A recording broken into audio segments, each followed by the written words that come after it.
I'm Steve Chenette, the University of Toronto. This young man has very unique physical characteristics.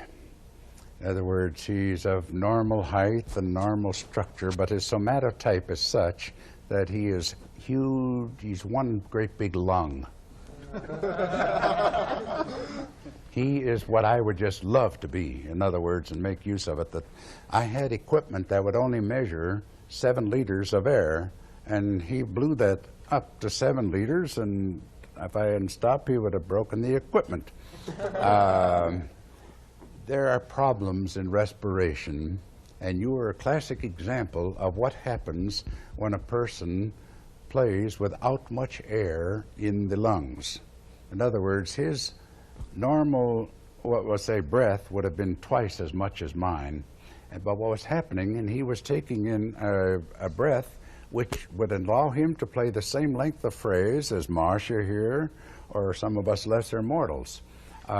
He would be able, in other words, if he took a 3-liter inhalation, which would have been fine for me or Marcia, it's a disaster for him. Because as you lose air, there are increasing difficulties in a physiological sense of trying to get the air out of the lungs. The air does not come out with the same ease and velocities and work effort.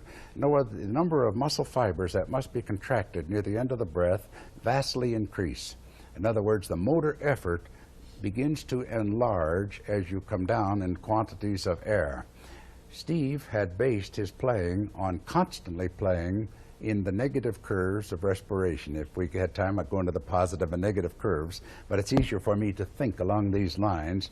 You were constantly in the negative curves where you would be using far more effort physically than you should. You would be having problems. You also have an enormous tongue. When he puts his tongue out, you will think it's a horse's tongue. It is large.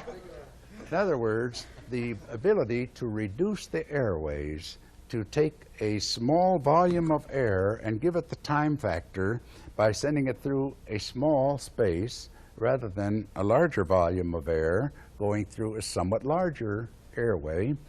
This was in your work. And your conditioning was such that this had all reached the subconscious levels of the brain. I used a twofold approach with you, if you'll remember. We used instrumentation to establish flow, and we used conversation to give understanding. So I did get into more technical approach with you than I very likely would have, or maybe even should have, but to try to give you the reasons why I needed to have you take in more of this gigantic lung capacity. There are norms between 2 extremes, like a bow, a frog, and tip. Somewhere will be the most desirable section in between 2 extremes. I had to get them away from the tip too much, the extreme of being out of breath, out of fuel.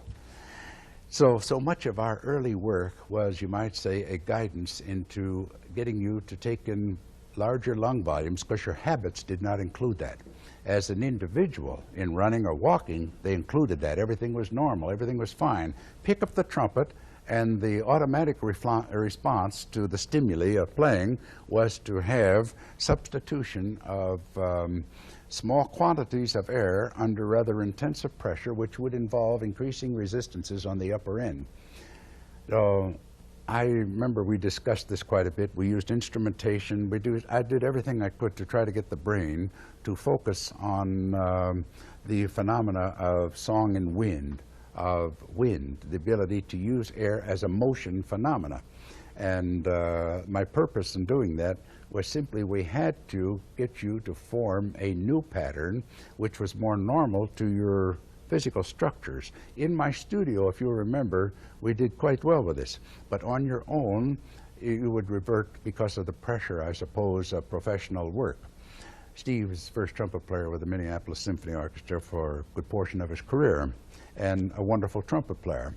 So what we were up against, again, is the, what will I say, when a man has played for many years, you pick up the horn. As soon as you pick up the horn and it's in position, there are automatic responses. In other words, this provides a powerful stimulus for the conditioned response. And under pressure of stage, it is very difficult not to do what you've always done. I try to get people not to do corrective or remedial work on the stage. I let them do like I do. If you feel bad, lie to the audience.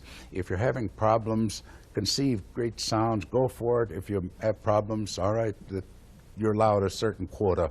All brass players are allowed a certain quota of notes that we miss or malfunctions, and hopefully we don't overdo it. But if you'll recall, in the early years, this was a mixture. It wasn't a one-way street. In other words, there was considerable work, am I right, on the respiratory activity and trumpet playing, and on increasing your understanding as to the need for you to, in your personal practice, to develop some new habits. You can't break an old habit. This is something that really should be understood. If you conceive of the brain as a unit that has filing cabinets where you put details to be recalled later by opening the cabinet and looking something up, a conditioned response to me is like putting something in the filing cabinet. In the filing cabinets of the brain, you have your automatic responses to stimuli. If somebody's going to honk the horn, you're going to jump out of the way of the car, or any of the automatic responses. Once you reach that, you can't pull them out of your head and replace it. You simply bypass them. You create new habits to replace old habits. You don't bypass. You can't get them out. So my work with you was based primarily on getting you to motivate the development of new habits. Is that really all you can remember from one man from 22 years back? I remember it very well because there was a very considerable challenge, and it is so unique to have a man with superior physical characteristics, and then to have him come into difficulty, and you wonder why, with these advantages, would a person simulate those of us that have smaller lung volumes and many disadvantages. Then I realized that there was a certain aspect in your background and your former teaching and so forth where they had gone to the school of breath support as being, you might say, support by contraction states in the musculatures, limiting factors that are put on the breathing. There are going to be resultant contractions, always, but if you make them causative, if I blow against my finger, my diaphragm is not contracting vigorously downward, it's letting go, so when the air rushes out, the breathing in muscles are out of the way and the expiratory muscles immediately reduce. With Mr. Chenette, they would not have done that because there was active conflict between breathing in and blowing out to where a cancellation was going on. The potential of having over 7 liters of lung capacity, if used properly, gives a tremendous advantage. If used improperly, is worse than having 5 liter. In other words, if you have a small lung capacity, you just cannot function for phrase without taking a large breath. You just are not going to get anywhere. But a large man can function with shallow breath because he's still going to have the quantity, but the physiological processes of getting these out in his lungs are going to work against him, not for him, which will create handicaps.